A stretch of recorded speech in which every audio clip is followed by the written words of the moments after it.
What actually makes something feel sci-fi? A lot of beginners think it's just glowing lights, random panels, and a few futuristic details, but that's not how professional designers actually approach it. So in this video, I'm going to walk you through my entire design process by turning one of the most ordinary objects imaginable, such as a spoon, into something genuinely sci-fi. To keep ourselves grounded, we're following three simple principles. First, our spoon needs some form of sci fi functionality, something that makes it both scientific and fictional. Second, its original purpose can't change. At the end of the day, it still needs to do one thing: bring food from your plate to your mouth. And third, which is the most important, is that every single detail we add needs to exist for a reason. Every component should support the functionality we established in the first principle. That's the difference between something that looks like a random kit bash and something that feels like it was intentionally designed. So, with those rules in place, let's sketch our first concept. I'm just going to use this as a canvas to draw. The first thing is we're going to require a spoon, right? So let's say the spoon basic shape is essentially that. The first thing that we want to add to the spoon is some functionality. So maybe we could think of it as a spoon that can keep things cold if it's meant to be cold. So if you had like an ice block, the spoon itself becomes cold so that this does not melt. Similarly, if you were having something like a hot soup, the spoon itself could become nice and hot so that it remains hot even as you drink it. So if that's the functionality, the first thing that we need to think about is what would the requirements for that functionality be? The first thing would be some sort of a battery pack. So let's go ahead and add in all of the sci-fi elements. Because this requires energy, let's go ahead and add maybe a battery pack, which could go towards the handle because if it was on the spoon head, it would be really hard to fit into your mouth. So this is where our battery pack could go. Now, if there is a battery, there could be something to charge the battery. So maybe we'll go ahead and create a USB-C port over here. That means the spoon handle is going to start getting fairly thick nearby this particular position. So there, now we have a thick handle. Next, if we do have temperature control and we said we wanted it to be hot or cold, there has to be some sort of human interaction. So some sort of buttons, maybe you can have the buttons down here. We could have two or three buttons, maybe one for on and off, one to set the mode and one to actually set the temperature, or maybe two for the temperature. But it makes sense to have about three buttons present right over there.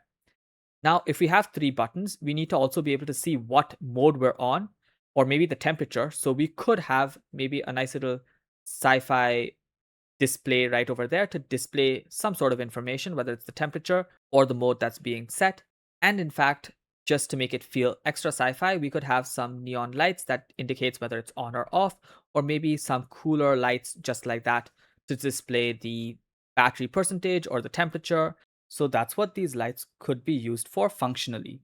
Next up, of course, because this is sci-fi, to transmit the power from here to there, we could have some sort of those sci-fi lines, just really thin lines that's depicting the transfer of either temperature information or actual power. Whatever it is all going back into this spoon.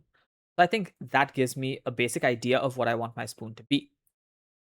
So most of this video is not going to be me explaining the actual designing that I'm doing, but it's just going to be a time lapse of me creating all of the different elements that I discussed in the last section. Now, even though this is going to be mostly a time lapse, I will try to give my thoughts on whatever's going through my head as and when I was designing this particular thing.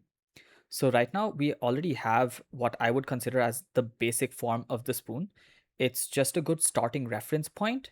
But apart from this, we have to actually start making all the modifications that we spoke about. The first thing being that section has to be made a lot thicker to add in the battery.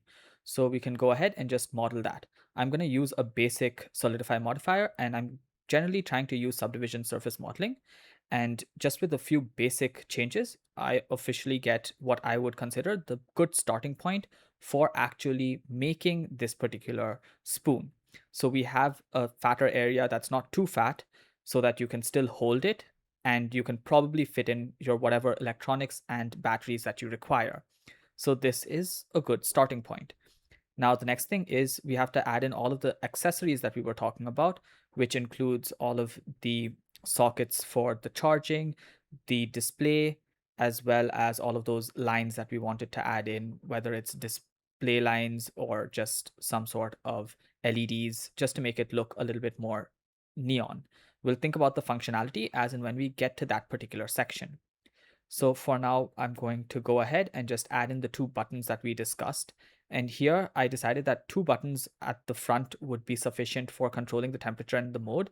And the third button that I was talking about, we can have a power button, but it would be smarter to keep the power button nearby where the USB socket is.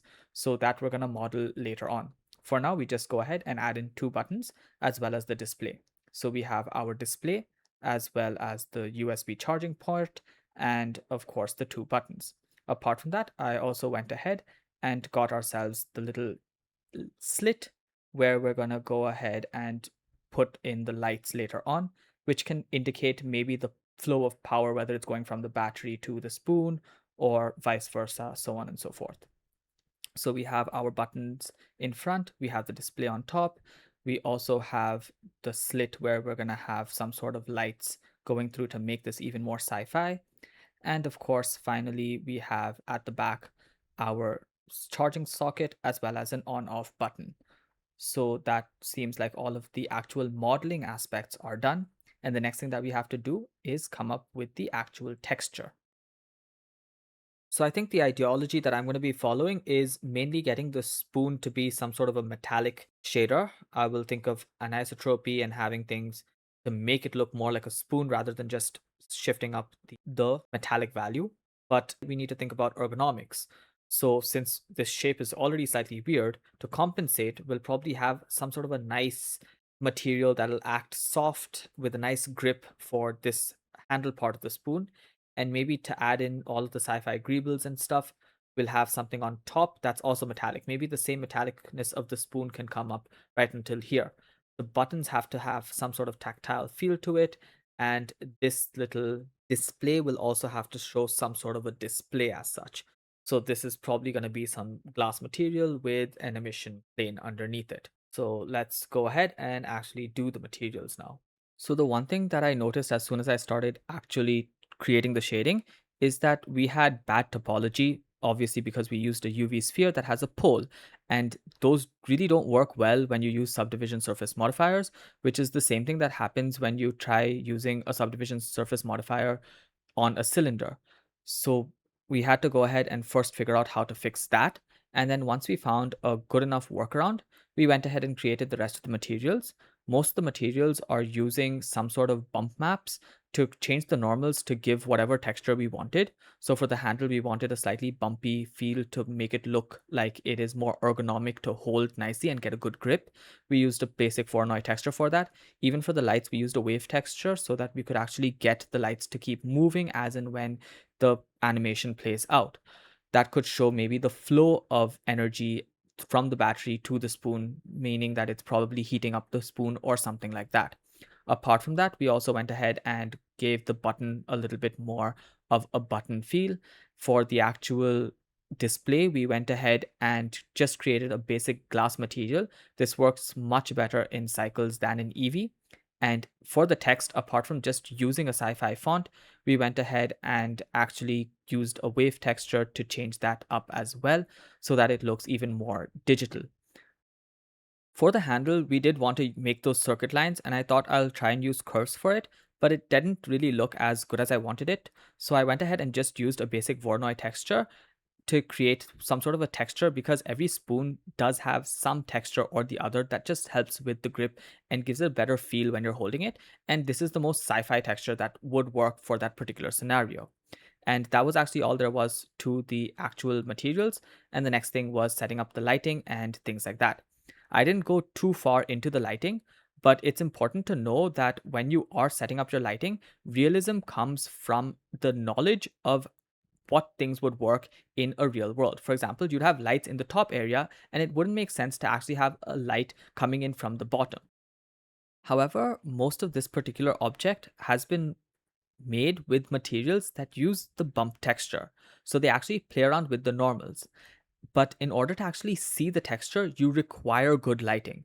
So even though it doesn't make sense that there should be no light from the bottom, if you don't add a light at the bottom, the textures that you see over here would not actually be seen. And of course, you can't really see it too well.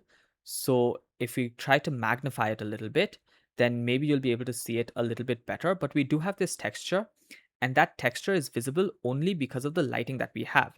Now, in cycles, there's global illumination, so light from on top is actually hitting the table at the bottom, bouncing back, and then hitting this particular texture, which is why you're still able to see it. Hopefully, you can see it even with YouTube's compression. And if you want to learn a little bit more about this compression aspect and things like that, you can definitely check out my previous video that talks about why RGB 000 doesn't always show up as black, even though that's literally the definition of it.